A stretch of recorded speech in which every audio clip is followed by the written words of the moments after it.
warahmatullahi wabarakatuh. Perkenalkan, nama saya Insan Firdaus. Kali ini kita akan belajar mengenai anatomi dan fisiologi tubuh manusia, khususnya pada sistem kardiovaskular. Berikut penjelasannya. Baik teman-teman semuanya, kali ini kita akan belajar mengenai anatomi dan fisiologi sistem kardiovaskular. Dalam sistem kardiovaskular ini, organ yang terlibat di dalamnya adalah jantung dan juga pembuluh darah. Ya.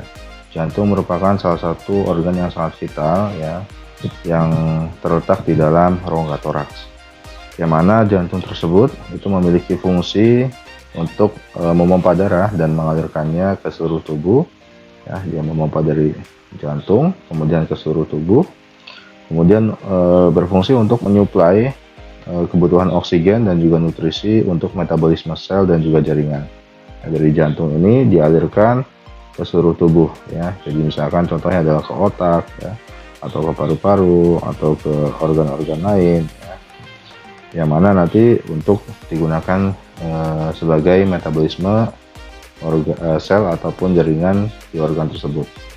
Kemudian selain itu juga membantu dalam mengalirkan zat sampah, yang mana zat sampah tersebut hasil dari proses metabolisme. Contohnya adalah karbon dioksida, ya, karbon dioksida yang nanti akan dikeluarkan, ya, masuk ke dalam paru-paru, kemudian nanti saat kita menghembuskan nafas itu akan dikeluarkan.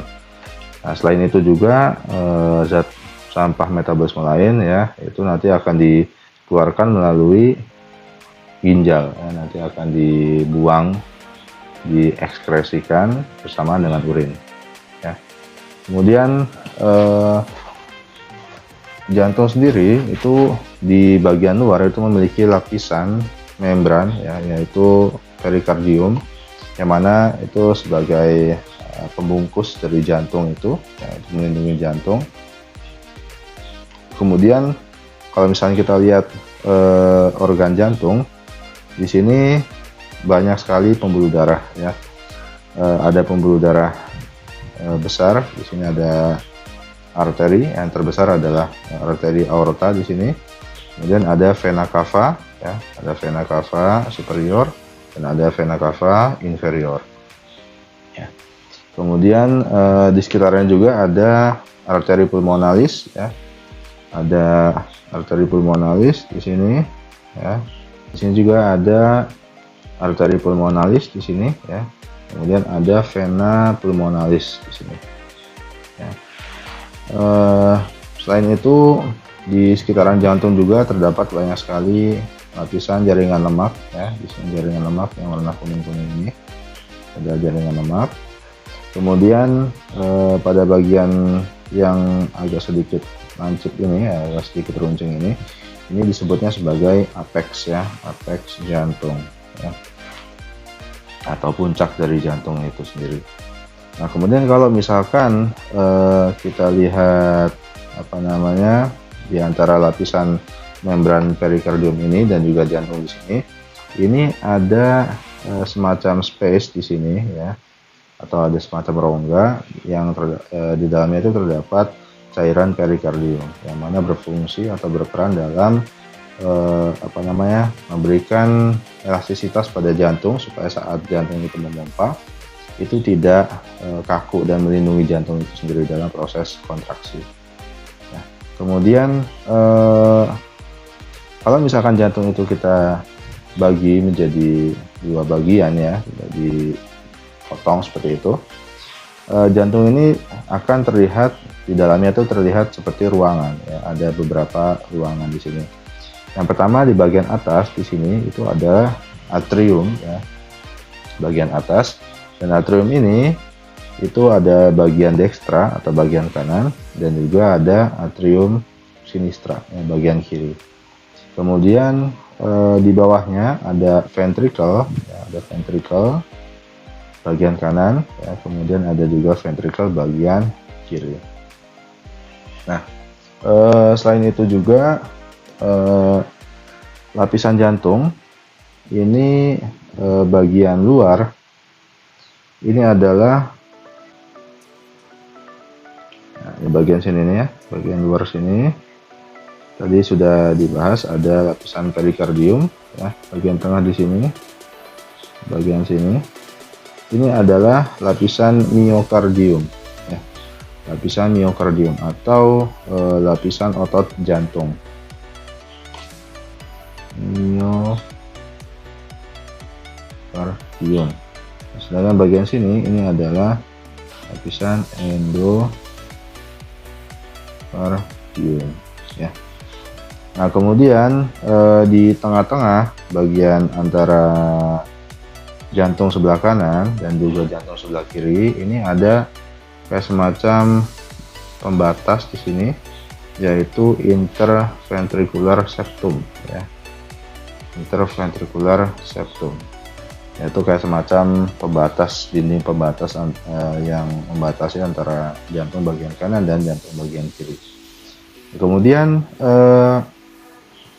di dalam ruangan jantung ini antara atrium dan juga ventricle ini terdapat pintu ya, atau katup jantung di situ, yang mana berfungsi sebagai pintu atau pembatas ketika darah itu masuk ke dalam ventricle ya, supaya nanti si darah itu tidak balik lagi ke atas.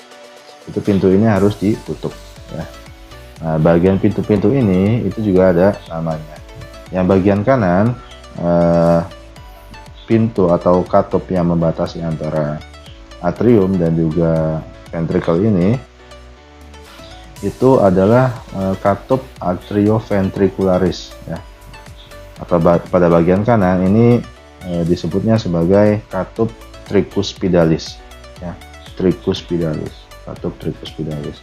Kenapa katupnya ini disebut tricuspidalis? Karena dia memiliki tiga katup, tiga daun, maaf ya, tiga daun. Karena di sini ada tiga daun, 1, 2, 3 ya. Kemudian yang di sini ada katup bicuspidalis atau katup mitral ya. Karena di mitral atau bicuspidalis itu memiliki dua daun di sini, ada 1, ada 2 ya, makanya namanya bicuspidalis. Bi itu 2, spid itu spade atau daun ya. Kalau tree itu 3, hospitalis itu berarti spid, berarti ada 3 daun ya, seperti itu.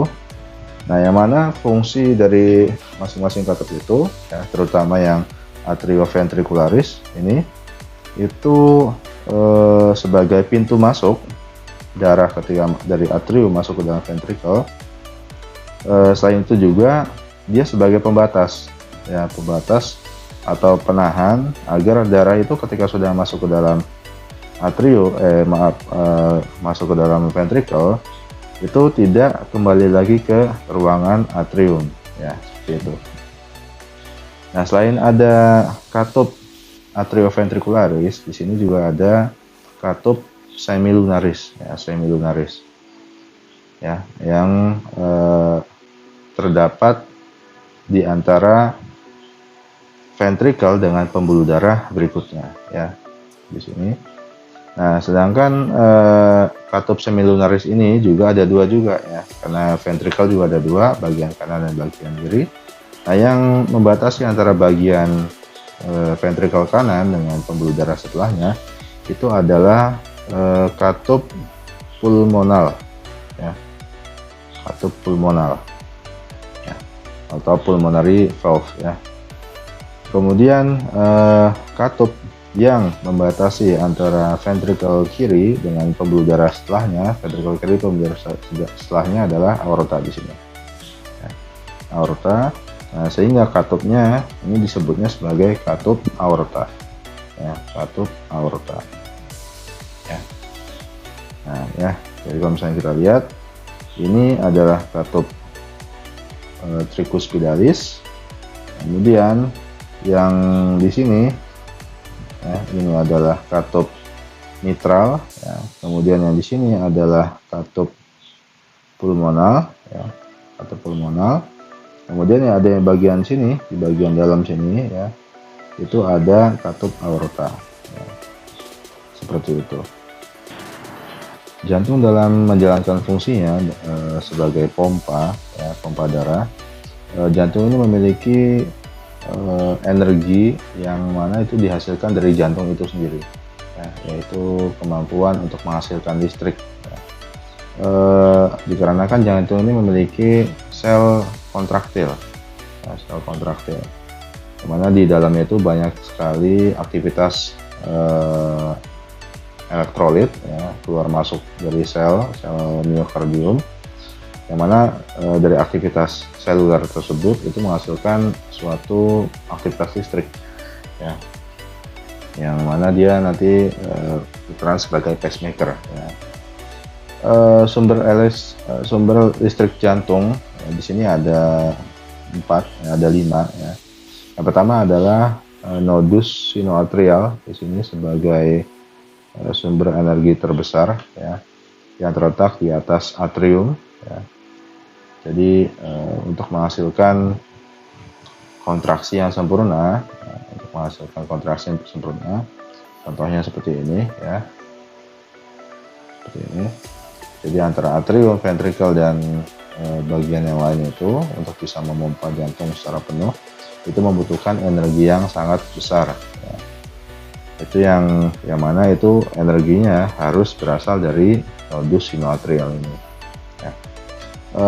Apabila terjadi gangguan listrik pada nodus sinoatrial ini, kemudian ada sumber energi listrik cadangan berikutnya. Yang berikutnya adalah nodus atrioventricularis, ya. Kemudian ada juga bundle of His, ya, percabangan His. Kemudian ada bagian bundle of His bagian percabangan kanan dan kiri di sini, ya, kanan dan kiri. Kemudian ada serabut Purkinje, yang mana kelima sumber ini itu dia berfungsi untuk menghasilkan listrik, ya. Dalam aktivitas listriknya, ya, di sini ada aktivitas potensial aksi dari miokardium. Itu kalau misalnya kita rekam, ya, di sini ada proses yang namanya depolarisasi dan repolarisasi dari miokardium, ya. Saat kondisi istirahat, potensial membran dari miokardium ini itu berada di kurang lebih minus 90 mikrovolt. Ya, jadi aktivitas listriknya itu berada di minus 90.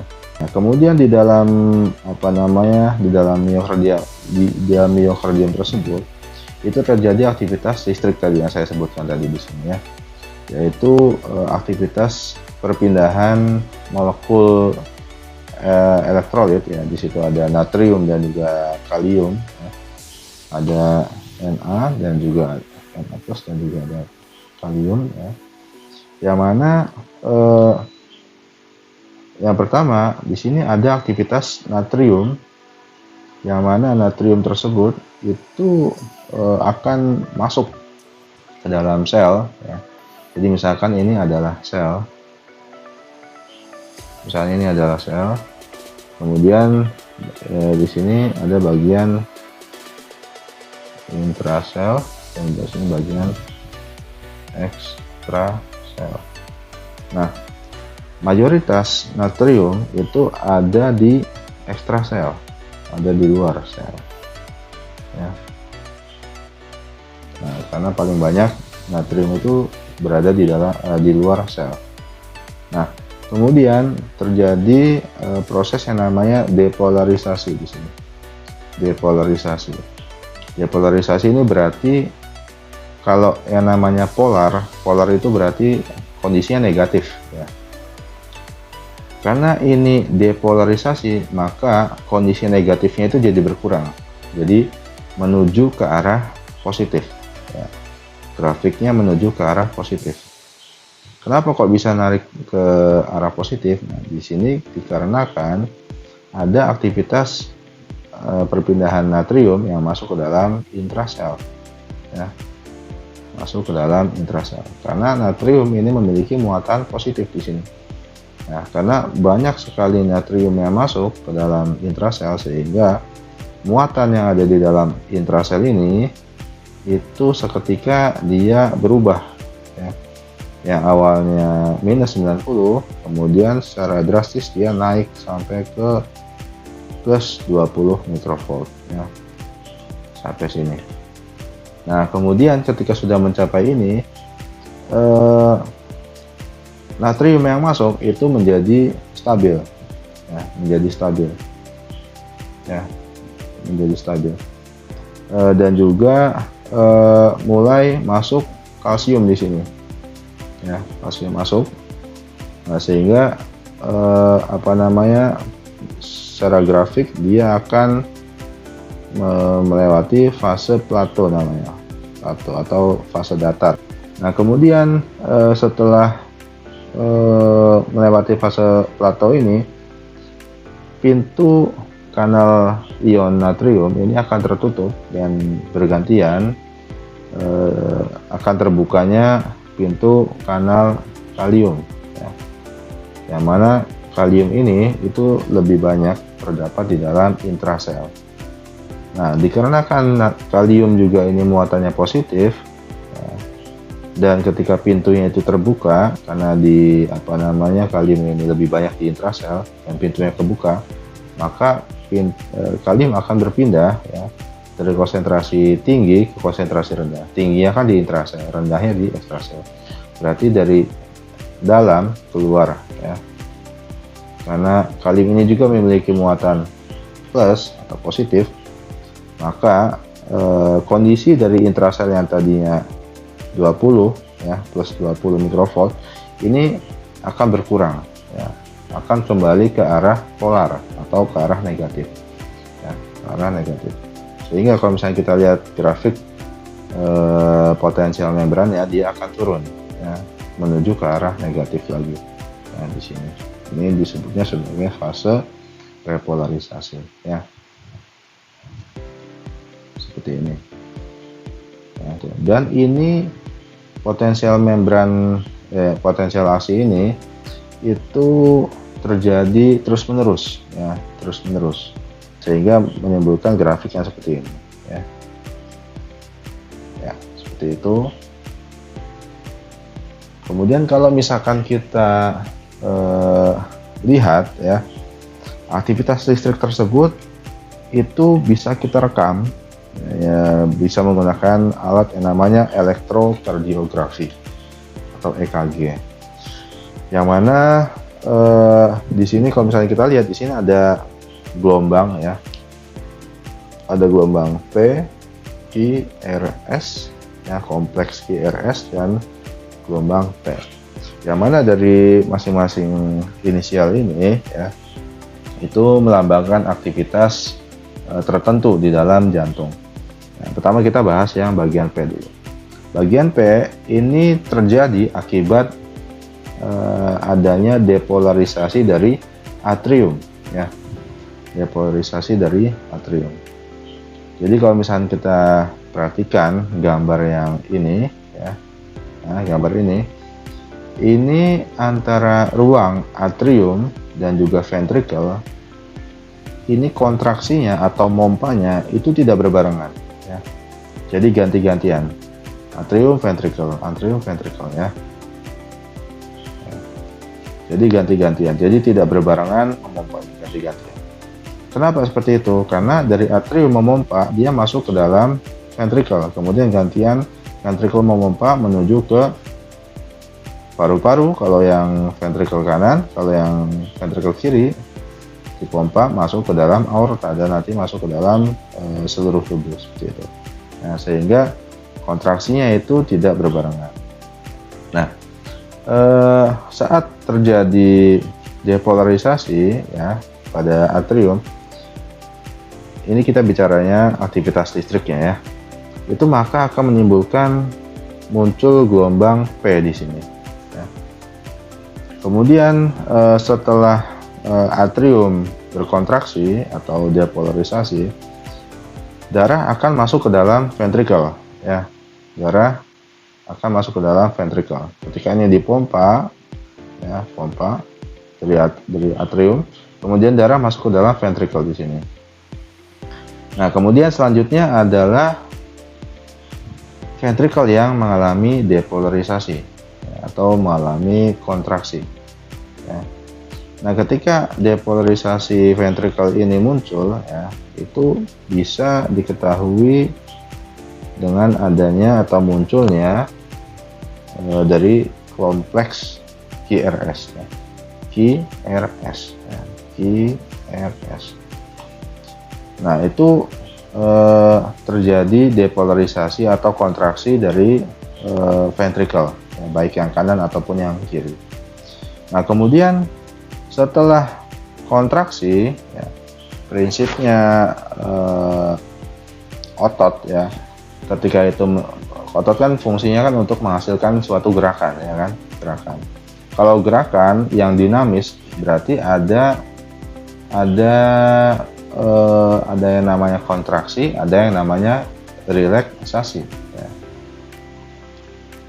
Nah, untuk bisa memompa tadi dan memompa terus-menerus ya dalam jangka waktu yang lama, ya, dari mulai kita lahir sampai kita meninggal, itu kan jantung memompa terus-menerus. Pasti aktivitasnya itu ya kontraksi, relaksasi itu jantung itu kan ya. Nah, itu ketika setelah ventricle itu mengalami kontraksi, ventricle tersebut itu harus mengalami repolarisasi, ya. Atau saat repolarisasi tersebut itu terjadi relaksasi dari ventricle, ya. Relaksasi dari ventricle. Yang mana saat relaksasi ventricle ini itu terjadi pengisian ruangan ventricle, pengisian darah maksudnya. Nah, ketika terjadi repolarisasi ini, maka akan muncul gelombang T. Sini. Muncul gelombang T. Nah, pertanyaannya, kenapa kok ventricle ada repolarisasinya di sini dengan muncul gelombang T, sedangkan yang atrium, ya, itu tidak ada repolarisasinya, ya. Yang atrium tidak ada repolarisasinya. Kemana kira-kira? Ya, pertanyaan di sini. Nah, jawabannya adalah gelombang repolarisasi dari atrium itu tertutup oleh besarnya gelombang kompleks QRS atau gelombang depolarisasinya dari ventricle. Ya, jadi tertutup. Ya, tentunya logikanya adalah ketika misalkan kalian mendengarkan musik, ya, pakai headset atau kalian lagi nonton konser seperti itu, musiknya itu kencang gitu, suaranya kencang.